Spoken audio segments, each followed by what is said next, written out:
Uma boa noite a todos que estão vendo e ouvindo esse conto, que é literalmente uma continuação, né, do nosso primeiro conto, que foi o Conto da Lua Pequena de Sangue. Então, já deixe seu like. Seu like é muito importante para quem está começando agora no YouTube, que nem eu estou começando com esse canal aqui. É um canal em construção. Para quem não conhece, sou Naruto, né, da ZL. Você está no Naruto da ZL oficial. Eu perdi o outro canal, então estamos trabalhando nesse, certo?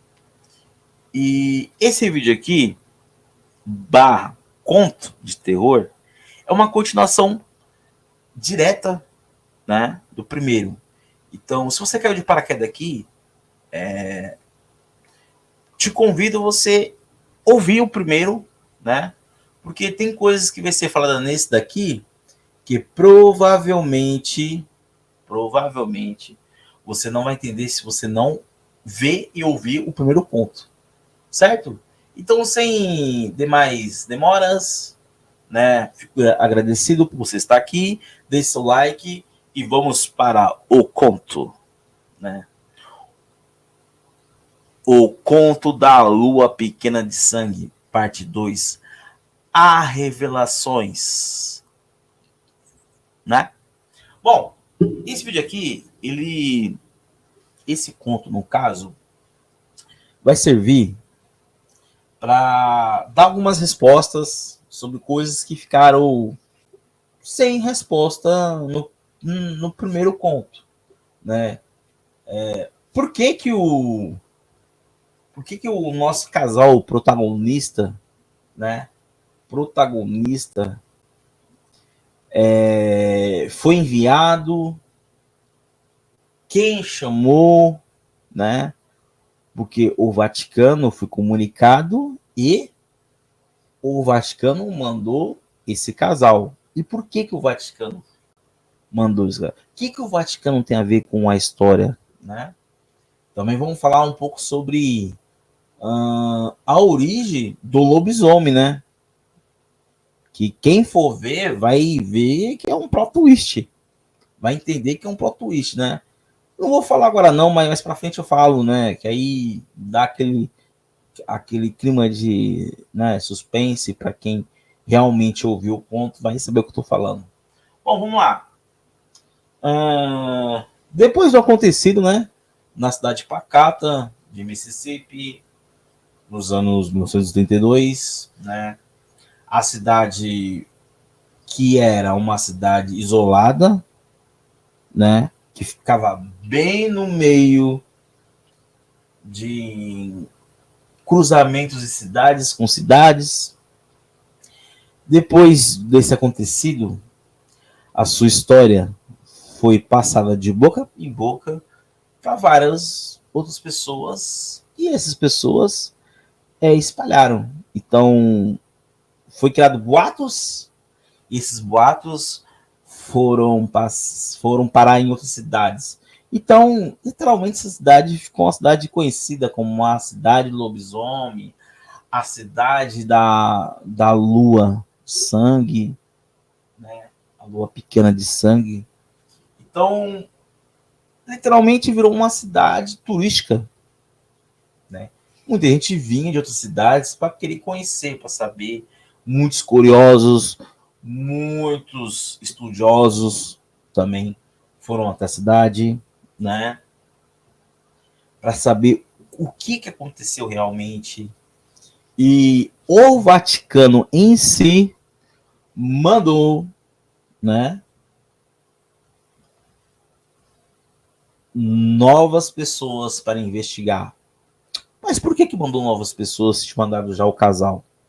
Porque assim, o Vaticano, isso que eu estou falando não é somente aqui nesse conto, mas no contexto geral, na realidade. O Vaticano conhece, tem conhecimentos de muitas coisas que poucas pessoas no mundo têm. Então, vamos lá. Tem verdades que nós, seres humanos, se parasse para entender, né? Se parasse para entender, muitos iam surtar. Muitas verdades contadas poderia destruir muitas religiões, né? Então, é melhor. Eu acho que o ser humano não está pronto para saber a verdadeira realidade da vida, né? A verdade de tudo. Bom, e o Vaticano, né?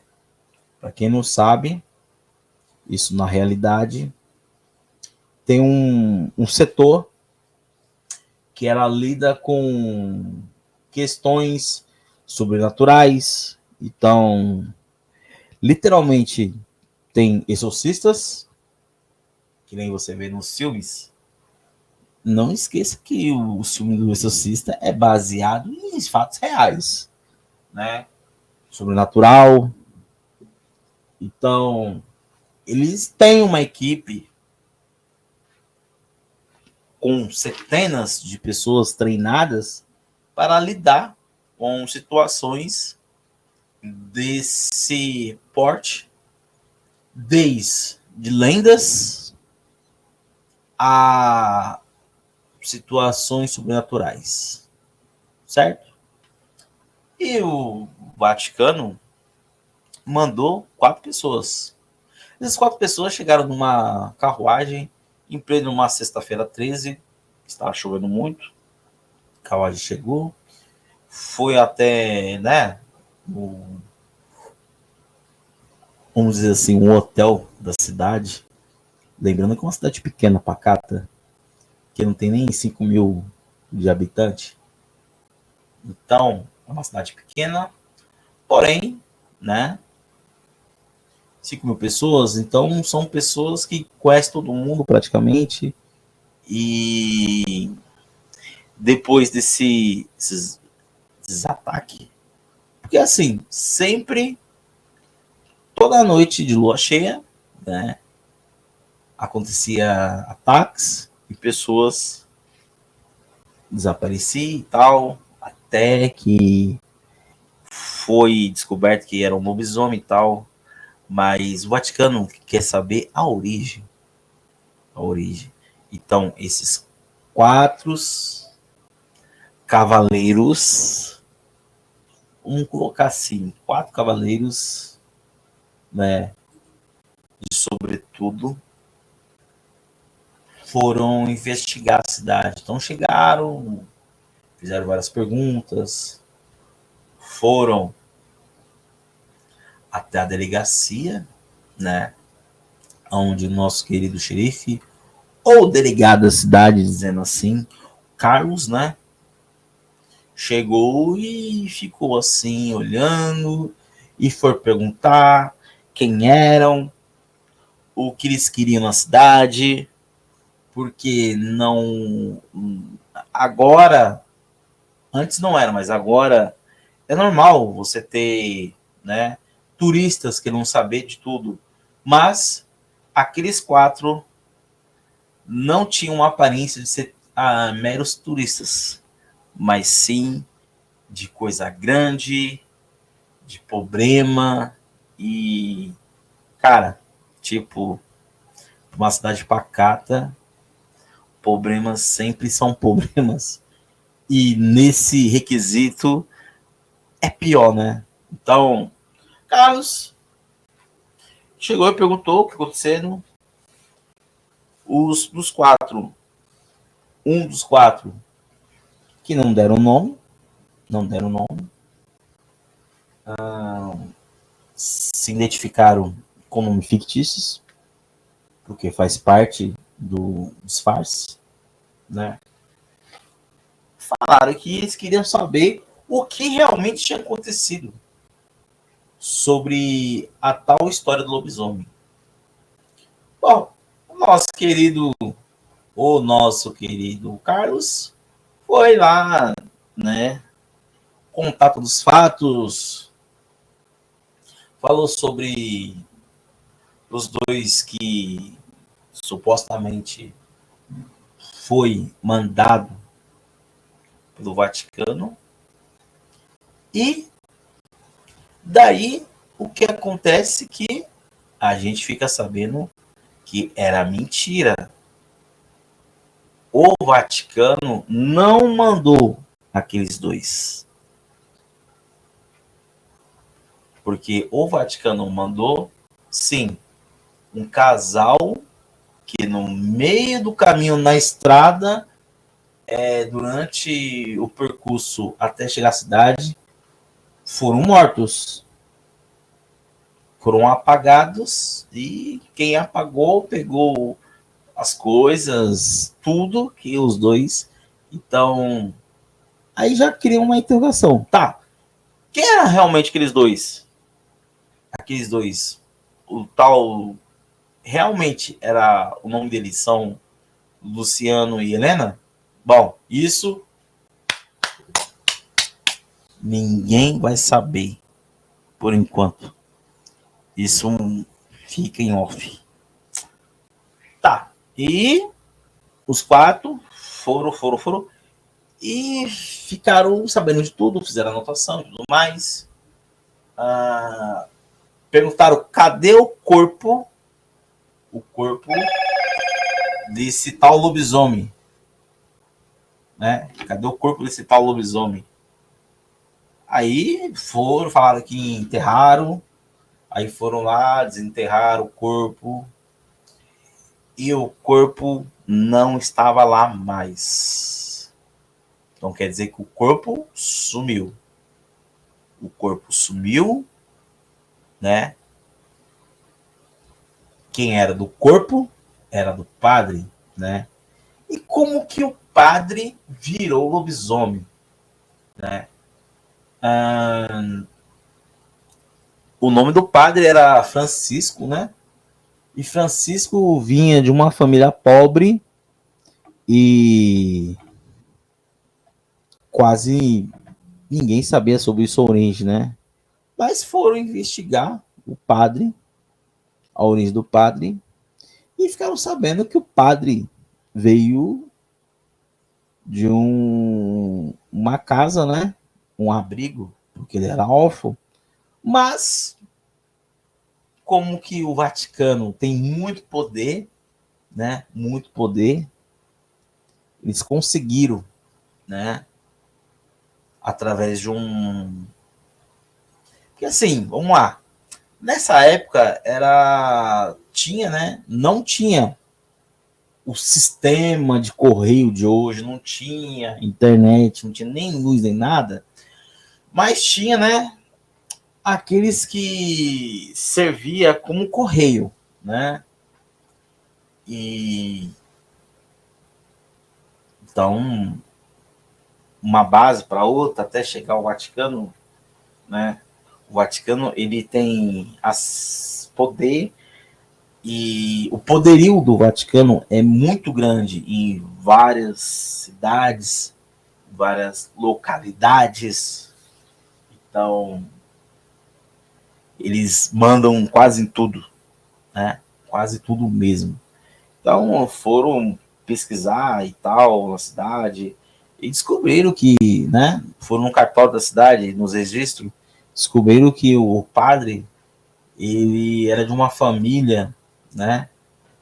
Uma família rica, porém, né? O pai sumiu e tal. Ele era procurado por assassinatos, mas não tinha nenhuma prova, né? E era um cara que tinha ido para Londres e voltou, depois sumiu. E seu filho, né? Por acaso seu filho tinha, sim, uma maldição. Nasceu com uma maldição. Que depois dos seus 18 anos, né, ele sofria, né, com uma doença que até então era bem pouco conhecido, né? Que é aquela famosa doença que o indivíduo acaba se transformando, né? Acaba se transformando em alguma coisa, em algum animal, né? Que foi adquirida pelo seu pai e passou para o seu filho hereditário, né? E, e é assim que o padre, né, da igreja, responsável, se, se transformava em lua cheia, caçava, se alimentava, depois. Mas será que alguém conhecia? Alguém sabia? Alguém conhecia sobre isso? Olha, acredito que sim, porque imagina você ter uma cidade muito pequena e não ninguém saber sobre o seu segredo, né? E o padre, ele vivia numa cabana, né, no meio da floresta. Ele saía da cabana e ia para a cidade e tal. Ele não vivia na cidade, ele vivia numa cabana. Então, isso explica muita coisa, né? Tá, mas e como que o. Agora me explica o porquê, né? Como que no dia dos ataques a igreja ficava lotada de gente e o padre estava lá e ele não estava? Tá. Agora você vai entender o que acontece. Olha o plot twist dessa história. Agora vocês vão endoidar. O padre tinha um irmão gêmeo, né? Esse irmão gêmeo não se transformava, né? Mas o padre tinha, ele transformado, ele tinha consciência que aquele ser era irmão dele, então ele não atacava o irmão dele. Então o irmão dele assumiu o papel de padre, enquanto o padre saía para atacar e voltava, e ninguém, não tinha como alguém desconfiar. Não tinha como alguém desconfiar que aquela fera era o padre e o padre que estava lá não era o padre. Então, esse o grande plot twist da história é esse, né? E ficaram sabendo como? Porque se o padre morreu, como que o padre foi visto? Bom, dizem algumas pessoas que foi o irmão do padre que foi lá e resgatou o corpo do irmão. Para quê? Não sei, né? Não sabemos para quê. Também não tem como provar. O irmão do padre, né? Foi preso, interrogado, não tinha nenhuma acusação sobre ele e ele foi solto. E ele foi literalmente expulso da cidade, né? Não é bem-vindo e ele fica agora na cabana, que era do seu irmão. E vai saber o que é feito nessa cabana? Bom, talvez fica para a próxima história.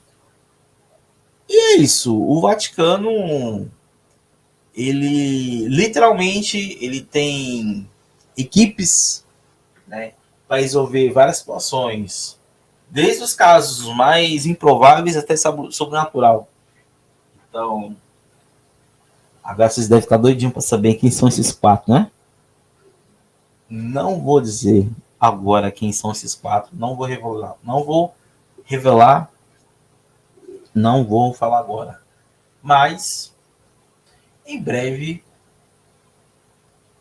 talvez uma hipotética continuação ou em outro conto eu volto a falar sobre esses quatro, né? Que foram chamados de quatro cavaleiros negros. Certo? É isso. Muito obrigado, deixe seu like, seu comentário. Quero saber o que você achou. E o próximo conto já será um conto, né, diferente, sobre uma outra história, um outro lugar e tal. Vou para vocês. Tamo junto, é nóis.